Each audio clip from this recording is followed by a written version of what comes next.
I'm Chris, and today I'll be talking about STL's Special Edition Zelda Tenor Ocarina. Many people who discover the ocarina are fans of the Legend of Zelda games, and this ocarina was created especially for them. While Zelda replicas are not necessarily the best ocarinas to start with, STL's Zelda Tenor has some features that make it easier to play. It makes a great addition to a cosplay costume, a nice collector's piece for the hardcore Zelda fan, and it also has a rich, resonant tone appropriate for performance. The Zelda Tenor is fully chromatic and plays in the key of C from A4 to F6, giving it a range of 1 octave plus 5 for a total of 13 notes. Here's the scale.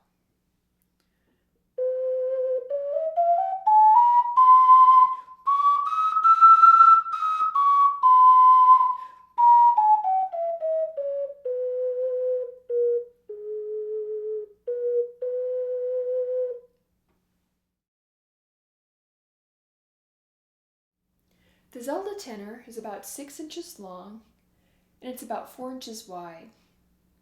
It weighs a little less than 8 ounces, which is just about the same as my Nintendo DS Lite. So here they are next to each other for another size comparison.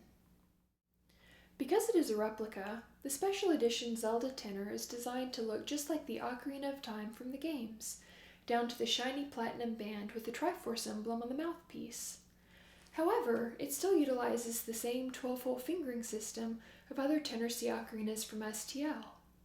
Also, the mouthpiece has been angled forward slightly, which relieves strain on the wrist, making it more comfortable to play for longer periods. The Zelda Tenor is made of glazed ceramic, so the texture is smooth like glass with a shiny glossy finish.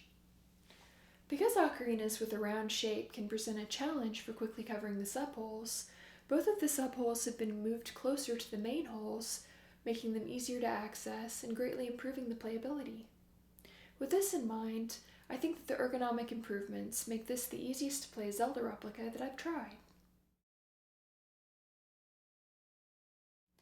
The Zelda Tenor is a moderately loud ocarina with rising breath requirements. If you're performing with other players, it's loud enough to keep from being drowned out by other instruments, but it's still soft enough to be enjoyed indoors. It's a fairly dynamic ocarina, so it requires less breath on the lower notes and more breath on the higher notes, which creates a crescendo effect with the volume. Because you need to have good breath control to get the most out of the Zelda Tenor, I would recommend it to an intermediate player or a beginner with some woodwind experience. While a committed beginner could definitely learn on this ocarina, I recommend starting out on a less dynamic ocarina with easier breath requirements, such as the Echo, Plastic, and Florentine ocarinas, and then moving up to the Zelda Tenor. The Zelda Tenor has a very full, rich tone, which is moderately bright and very resonant. While less responsive than an ocarina with a thinner body, playing vibrato is still very easy. The tone also has a bit of texture, which gives it an earthy, organic quality. Even if you don't plan on wearing this ocarina around your neck, I still recommend making use of the neck strap while you're playing until you become familiar with the ergonomics. Plastic ocarinas can easily survive a fall, but the Zelda Tenor, like any clay ocarina, is more susceptible to breakage. In fact, I recommend doing this for every new clay ocarina until it feels comfortable in your hands and you can confidently play the high notes. To discover the best technique for playing the high notes, you may want to experiment with different techniques to find the one that works best for you. For example, I use one technique on ocarinas that have a longer, more tapered shape, but I use a different technique for ocarinas like the Zelda Tenor, which has a more round, submarine-like shape.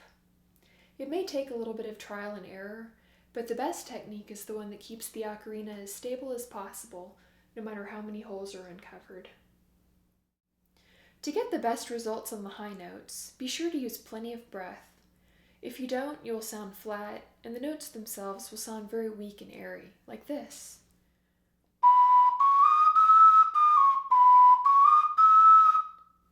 Using the correct amount of breath and tilting forward slightly will produce a much better sound.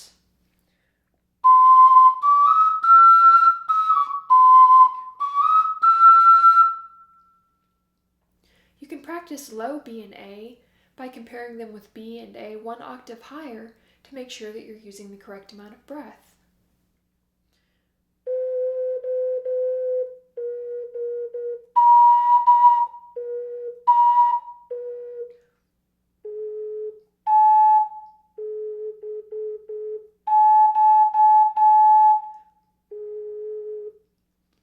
With practice, it becomes much easier to stay on pitch consistently.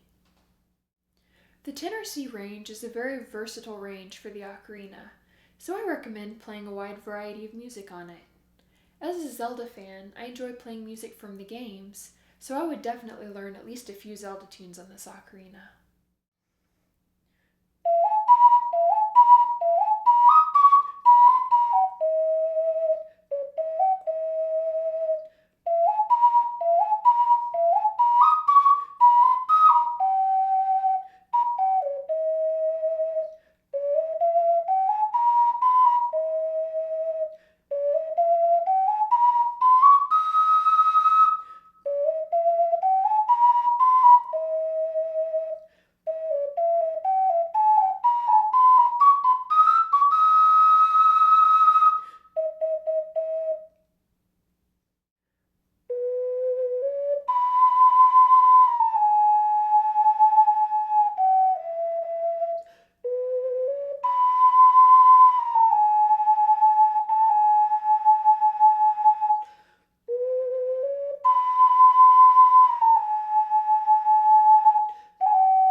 Well, that's all for this time. Thanks for watching.